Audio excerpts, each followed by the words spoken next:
Hello and welcome to the Carbon Copy podcast Running Out of Time special. I'm Isabel Sparrow and today we rejoin the climate relay on the south coast of England in the city of Portsmouth. Carbon Copy is the official podcast host for Running Out of Time and this is our 17th episode during this extraordinary people-powered event. We have just 2 more after this, including our finale episode released on July the 5th, once we know the result of the UK general election. To discover incredible stories of people across Britain taking action for people, climate and nature, do go back and listen to the full special series now.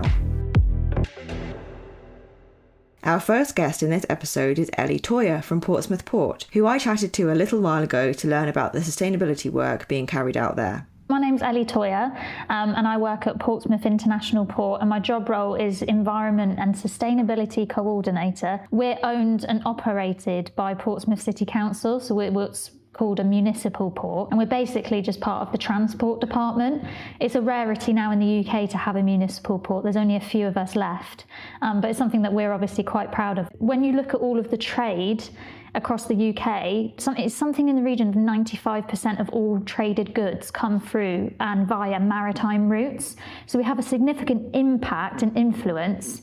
But as far as global emissions, maritime is about just shy of 3% of the global total.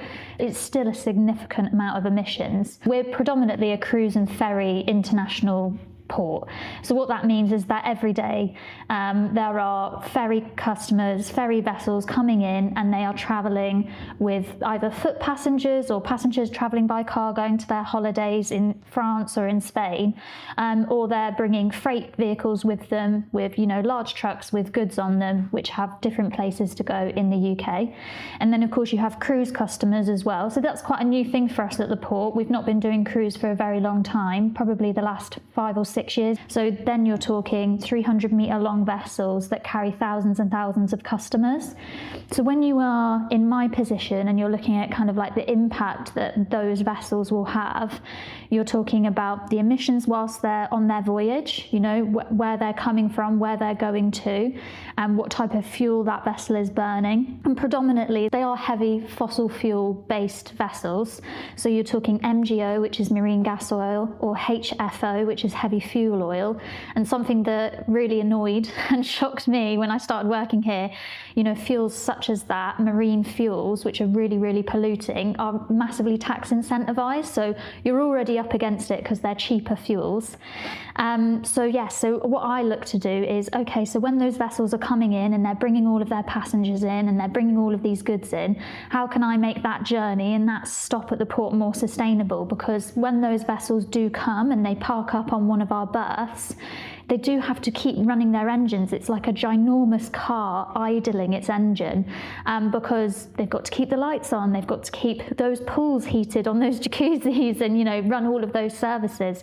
If it was a big container ship in our sister company Portico, who sits just next to us, that might be a refrigerated vessel because, we bring in, fruit and vegetables from other countries to then go in shops in the UK. Those units have to stay cool and you need energy to be able to do that. So those are my big areas of focus. How can I start attracting business that share the same values as us? They want to decarbonise, but then also what facilities can I offer them as a port authority to help encourage and incentivise them to reduce or cut emissions completely whilst at berth? So the big one that we work on is something called shore power, and it's really, really straightforward. And all it is that when those vessels come alongside, they switch off their engine and they plug into electricity. And it sounds really, really straightforward and easy, but you are talking really, really complex, high voltage electrical systems that have to be put in place, which cost a fortune for the port to put in.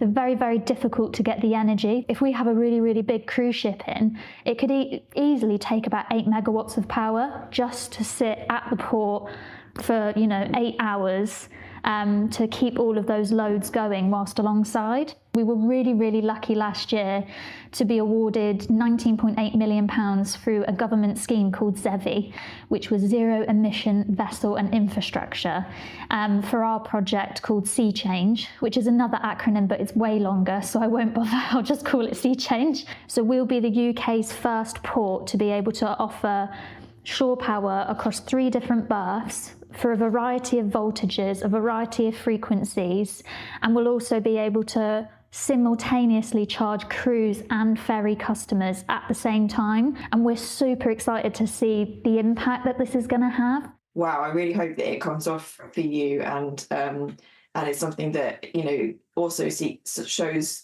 other ports around the country what's possible. It's really, really difficult sometimes when you drive past the port every day, if you were just someone who lived in the city, to really understand from the outside the incredible work that's being done here to try and improve what we do so that it can benefit local people, improve air quality and avoid and reduce emissions wherever we can. We've got solar panels, we've got, our terminal buildings, the building that you're going to visit. We use a seawater pump for all of our heating and cooling. The building, we're working tirelessly to get it to be signed off as a carbon neutral building. We've plastered it in solar, we've got batteries, we've got wind cowls on the roof to help with cooling, all of these amazing features. But because we're such like a concrete urban landscape full of freight vehicles and cars and big ships, it's really hard to look at it and say, actually, they're doing a lot to try and improve the services they provide to their customers and be a good neighbour to the rest of the city as well. So any opportunity that we can welcome people and say, hey, we are a port and we have got these big ships in, and at the moment you might see this black stuff coming out of their engines and it looks awful, but we're doing everything that we can to try and improve it. So any opportunity that we can talk about maritime, we'll, bite your hand off, even if we have to run 5k, that's fine. Well, I hope the running was worth it. It certainly sounds like there's a lot to be proud of and some really important steps being taken in a challenging setting. The port, as Elly mentioned, is owned by Portsmouth City Council. I caught up with Kristina Downey, Principal Strategy Advisor for Carbon and Climate Change at the Council, to talk about other projects and activities happening in the city.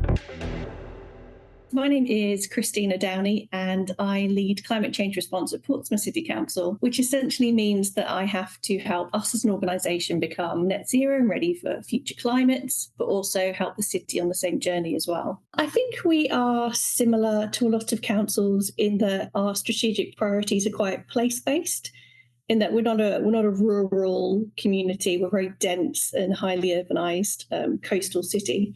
So our priorities are mainly focused around the majority of where our emissions occur, which is in homes and travel and transport as well. I think we're probably similar to a lot of councils out there in that we all declared a climate emergency a few years ago, and we're all now trying to work out how we can best get there. Historically, I think we've focused a lot of our priorities on those sort of, the term is the low-hanging fruit, where there are clear business cases to, with these solar panels, we know safely it's a low-risk project that will save this amount of money in this many years. But I think where we are at the moment is we're starting to move towards, we've taken all those options, and what's left is the more difficult decisions where we need to start looking at more innovative solutions and private sector involvement to try and come up with more solutions that don't always fit a clear business case. And I think that's probably where we are now. Yeah, we have a very ambitious target to be a net zero organisation by 2030, and also the city has the same 2030 target as well. I think we are making good headway in our organisational emissions, because that's the most control that we have over in what we do. We have less control and less influence in the city. We rely a lot on central government to pull those really big levers that we can't do in terms of regulations and big targets and funding. So the majority of Portsmouth is an island. We are one of the most densest areas in terms of people outside of inner city London, but we are very flat and very small. So it's the perfect bed for a lot of solutions potentially if we were up for that. I'd say it's quite a working class city. A lot of historical areas with our dockyard, a lot of industrial areas associated with our port and our navy, and we have some really highly deprived inner city areas as well. It's really hard to resource. But we do have specific networking groups with our green community groups. We also have a group called the Portsmouth Green Partnership, which is made up of Portsmouth's largest employers and some of the influences in that area that perhaps have more of an influence, because essentially we're all working on the same thing. We're trying to solve the same things in our organisation, and we see the value of collaborating on that. From basic, have we found a recycled printer supplier that works in all our printers, just sharing that sort of local intel, local suppliers that are also focused on those net zero goals as well. We've also been really successful in gaining over £12 million in funding from central government to deliver electric buses. And we have a fleet of electric buses which are replacing our diesel buses now, and they're just starting to be rolled out in Portsmouth, so you can see them about town. We have providers of scooters and electric bikes, rental bikes, electric car club that's been rolled out as well. And these are all quite new. We're just testing the waters there with our private sector and to see how well they can be delivered. A lot of Portsmouth is terraced housing, so there isn't always the easy infrastructure for people to have bikes without sort of trailing it through their houses. So we have put out a lot of residential bike hangers that everyone can take advantage of. This summer, we are undertaking a citywide tree survey to work out how many trees we actually have in Portsmouth and the benefits those trees are having as well, try and quantify those benefits to our city. And we're very proud that we have been declared a new tree city of the world. Now, trees are really important for us now because we are a really dense urban city. Those trees are really important, not just for our sort of well-being or biodiversity, but also in terms of changing climates as well, reducing our urban heat island effect in those big inner city areas. And also frequently we get extreme rainfalls here as well, and to try and suck up and slow some of that rainfall to make sure that we don't experience flooding. Another exciting project that you haven't maybe heard about yet or been talked about is work on one of our commercial buildings that we own in Portsmouth. It's called Lakeside North Harbour. It's the biggest solar project to date that we've done, and apparently we have done over 400 of them to date. So we're really big on solar in Portsmouth. That's one of our tried and tested solutions. And once it's all online, which should be very soon, and that'll provide over 65% of that site's electricity. We've packed an awful lot into our visit of the baton. We've got sailing the baton. We've got triathletes and local schools involved, and even our local climate choir. We have hopefully appearances from our Lord Mayor, and Portsmouth Football Club have just League One champions, and they are showcasing former player Alan Knight, who will also join the relay. It's so important to have hope, I suppose, and seeing your community and you being engaged in a matter that is so problematic and nebulous, and no one really feels like they have much control or influence themselves. But to be able to see that in your community, that you care, and you care about your environment, you care about future generations, I think it inspires other people as well, which I'm really looking forward to. Our final guest is Clare Seek, member of Portsmouth Climate Choir and founder of Share Portsmouth, a brilliant initiative helping to keep things in use for longer and prevent wastage by encouraging people to borrow rather than buy items that they need. I'm Clare Seek and I live in Portsmouth. And the main thing that I'm involved in at the minute is I run an organisation called Share Portsmouth, which is home to Repair Cafe, and also a new project in the city called Portsmouth Library of Things. Repair Cafe we've run for about 6 years, but as a separate project, and we've kind of consumed it into this new charity. And that's where people bring along broken things, and we are volunteers that sit there and help try and fix them. And Library of Things is, as it sounds, it's a library but not full of books, full of stuff, the stuff that you infrequently use in your life. The idea being that you can become part of the community and borrow it rather than having to own it and store it and maintain it and all this. I spent a fair chunk of my childhood growing up in Africa, and I think kind of seeing more of the world, I very much feel part of a global citizen rather than, I don't particularly identify as being British or English or anything like that. I just think I'm, a citizen of the planet. So, and I love what community can do and bringing people together to kind of do practical things which help the planet and help each other. So, and that's where the kind of repair journey, I suppose, came along. I discovered the woman who started at Martine in Amsterdam 15 years ago this October, actually. And it was just like, this seems such a good idea. Why haven't we got one in Portsmouth? So I sort of saw a social media post, decided to set up a little Facebook group and plugged it onto every community group in the city on Facebook that I knew. And in 24 hours, I had 200 people. So they either wanted to kind of help or, yes, oh my goodness, I want this because I've got X, Y, and Z and I'd love someone to help me fix it. So, I couldn't then not make it happen. There's amazing what you can learn to fix just with the power of the internet nowadays. There's amazing websites like iFixit where you can buy special tools. So my kids have inherited iPhones from other people and we've changed the batteries. Well, I say I have changed the batteries and I have changed the screens by using the internet and learning from other people. But I have an amazing array of volunteers who help. So lots of people are retired and maybe have worked previously in electrical fields. We've got people who work with fabric and jewellery and clocks. And really, it's mainly word of mouth. People, often wives or daughters, saying, my dad would be brilliant at that. He's just retired. He's got all this time. But it's not just retired people. We have students.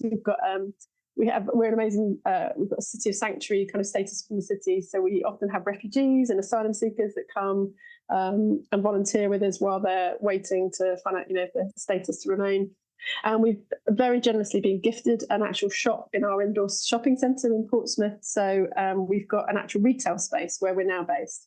We also collect data on things that we repair. So along with hundreds of other organisations around the country and thousands around the world, when someone for example, you bring in your vacuum cleaner that has stopped working, we'll take its make and model, and if we can fix it and help you do that, we will do that. But if we can't, we also log what was the barrier to repair? So was it that we couldn't find a spare part? Some items you can't even get into without breaking them. And all of this gets inputted into a global database, which we then use with others to kind of lobby policymakers and manufacturers to make things more repairable so that things can last longer. Because that's ultimately what this is about. It's about the things that we produce have a massive carbon impact. And so if we can make them last longer, that's much better for the planet. So the Climate Choir started in Bristol. I'm not quite sure if it was last year or the year before, but and they've spread. I think now globally, not just in the UK, but so we actually practice in our Repair Cafe hub each month as well. And we're part of a group that come together and sing songs, kind of, I don't know, you might call it resistance or, but really, and what's interesting is, often there'll be, as the kind of UK coming together, there will be actions where, for example, they go into shareholder meetings and sing about the damage that fossil fuels are doing and get escorted out. But in this time where protest is very much being suppressed and what you can do is being reduced, there's something about singing that it's a very... I don't know, it touches people's hearts in a different way and we don't get quite the same reaction to things. So it's a beautiful way of coming together and acting for the planet and for nature and for the climate and saying, we need to change, but doing it through song. So as part of the relay, yes, we're going to be at Portsmouth Port. So the port has lots of kind of environmental credentials. They're going to be talking about that as well, but we're going to be standing there singing and encouraging the runners. Yeah, I can't remember the exact songs that we are singing, but wants to cheer them on their way and say, this is really important and we'll raise our voices as well as run with our feet. What a fantastic idea to bring people together and to show a united passion for climate and nature. The relay crew recorded us this little snippet and it sounds like a really moving and motivating soundtrack for the runners.